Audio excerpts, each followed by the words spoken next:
Welcome to this tutorial video. I'm going to show you how to use MakerCase.com to create a plan for a laser cut box. In this case, I'm going to make a pencil box.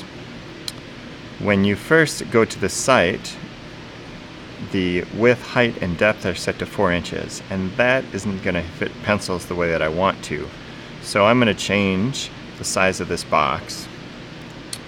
And I've found that the following dimensions usually work the best for a pencil box: 2.5 inches wide, 1.5 inches high, and 8 inches long or deep. So you can see that's going to be my pencil box there. I want these to be my outside dimensions.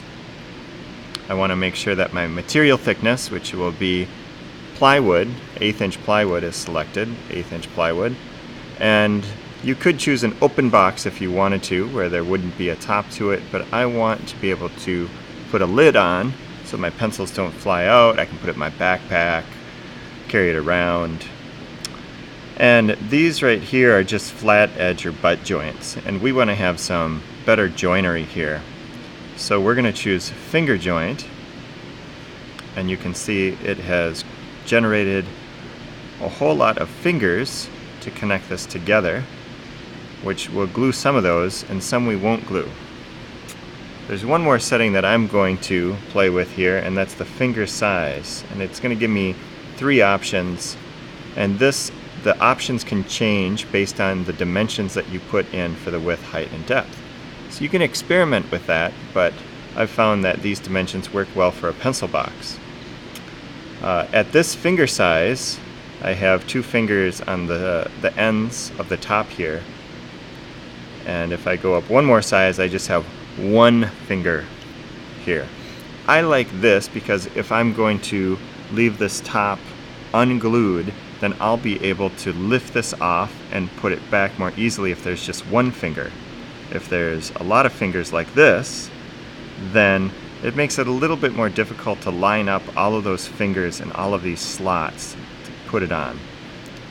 This option also works pretty well, but for this box I'm going to choose a large finger size.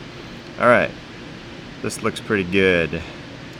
I'm going to click on the download box plans option, and then I have this layout that comes up, and I have some more options down here at the bottom.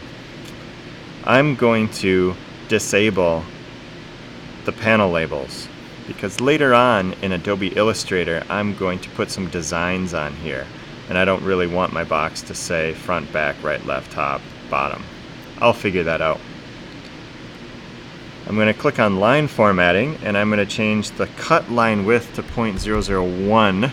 That would be inches, and that is the size of the stroke weight in Illustrator. So that's going to save me some time and make sure that I don't have that problem later on when I do my Illustrator work.